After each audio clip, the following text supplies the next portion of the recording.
Good morning and welcome to my lavender garden. And today I'm going to just kind of ramble.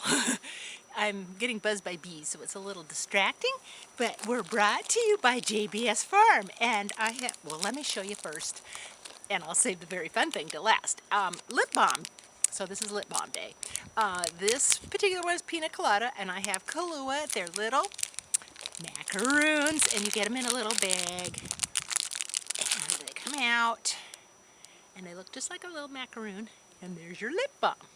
There's a little slot that fits into, and that's how it's shut. Here's the Kaluah one. And so they're different colored macaroons. I just made, and I love the smell. I'll let you smell it. Bubblegum lip balm and cotton candy lip balm. So, and they're all sealed and everything, so you can't open them until you buy them. But here, let me let you smell. Here's cotton candy. Oh gosh, that is cotton candy. I am at the county fair. Yes, that is sweet and fluffy and sticky. This one is bubblegum. Oh man, it's when you first put it in your mouth and it's a little dry and you start chewing and then your saliva starts getting into it and the sweet starts going into the sides of your mouth. Oh, I think those two are my favorite right now. But let me show you an adorable little guy. This one is pink lemonade and watermelon. You get two of them in, of course, a little purse. So you open it up. I'm getting buzzed. And here's your two lip balms inside. Isn't that cute? What a great gift. I mean, who wouldn't like getting that? This one is my sample because I overfilled, and then when I stuck it together, then they kind of stuck together. But yeah, one side is watermelon and one side is pink lemonade. And I put a little castor oil in this one to make them a little softer. I'm tired of having them so hard, and it feels really good on your lips. Now, to close them, the little closure is a little further down. So you put your fingers a little further down, and you have to hear that snap. Yeah, I'll do it one more time. So you just snap it like that, and then it's shut.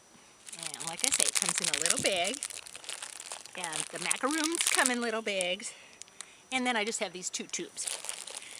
So today, I'm still sick because I've had all kinds of stress and I've had to go to the mainland, and my mom's, she's now in well, I don't want to call it a home, but it is a home. It's really nice. They have all these apartments, and she's only 2 doors down from this fabulous dining room, but she's kind of quitting eating, and my sister goes and she'll pick out 6 raisins out of her carrot salad and eat that. And my sister goes every day. She always goes at dinner time to make sure she eats, because sometimes she just would rather sleep. We have a caregiver coming in 4 hours every day, and that helps. That gets her dressed and to lunch. And we're going to try to start her in some art classes so that she can start painting or pastels or something. Anyway, sorry, I think she's kind of declining. But maybe it's just an adjustment period. And it makes me want to really thank all you caregivers out there. This caregiver happens to be a junior going to Portland State, and she must have the patience of Job to work with old folks. But you guys have the hardest job besides maybe being a mother, because that's about what you are. Some of you are 24-hour, caregivers, or 12 hours every day, and it's just, it's the biggest job. Keeping patients, keeping, your patients, trying to keep track of their medications and activities, and, what to give in on, like, if they're going to put red lipstick around their eyes, do you fight that? Unless it goes in their eye, or do you just let it go? It's like you pick your battles. My girlfriend with her little daughter was good. What was it? She was upset because Deanna wanted to cut her hair, and I was like, Teresa, pick your fights. If she wanted to color her hair blue, maybe you don't want that, because she's 9. But if she just wants to cut her hair, cut her hair. So thank you so much, caregivers. You're giving more care than just to the patient. You're also giving it to the rest of the family. We rest much easier knowing that you're taking such good care of them. Now, on to happier things. I just one of my subbies told me of this good book. Thank you, Lucy. It was Miss Buncle, B-U-N-C-L-E, and it's by D.E. Stevenson, S-T-E-P-A. I shouldn't have tried to spell it. I'll put it D.E. Stevenson. And it was written in about 1936 or so, anyway, in the 1930s, and it's set in England.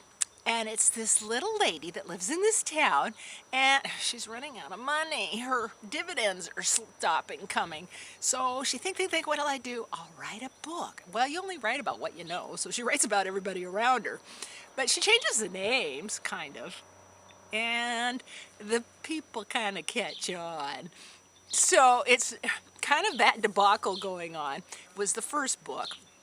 And the next book, if I tell you what happens in it, then you'll know what happened in the first one. But anyway, it's a continuation, and I'm not sure if there are more, but if there are, I gotta find them. I had to interlibrary loan it because I couldn't, I think maybe you could find it on Amazon. I didn't try, but I tried our library, and I think one of my books came from Montana, so, you know, they had to hunt.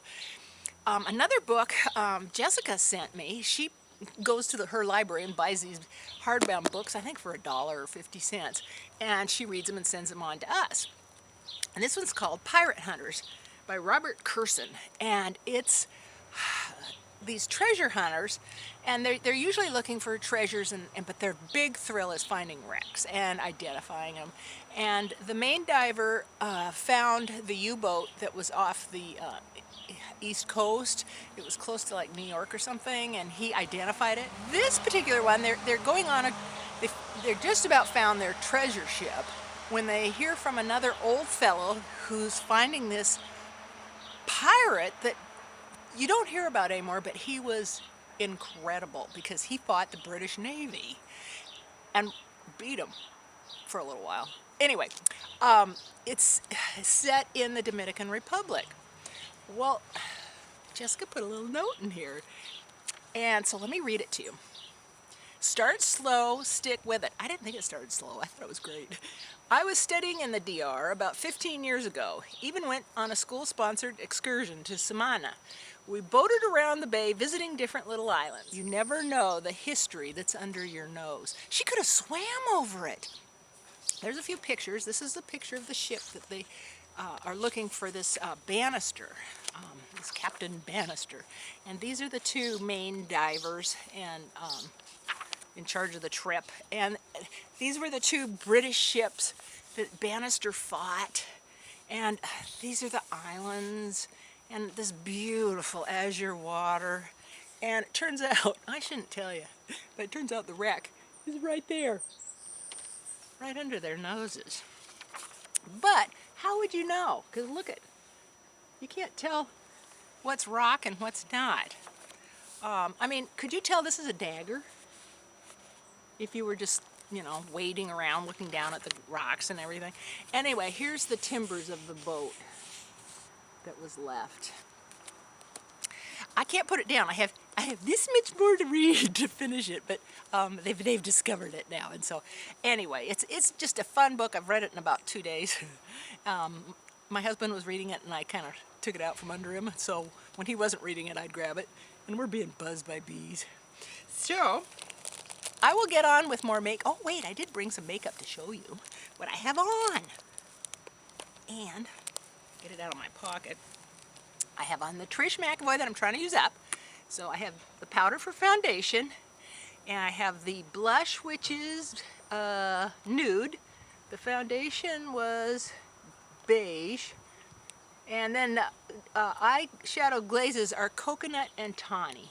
And so that's what I have on, but I put Matte Constructivist underneath. But anyway, so that's mostly what I have on. And then I have Bites Corvino lipstick. Well, these screw up, so that's nice.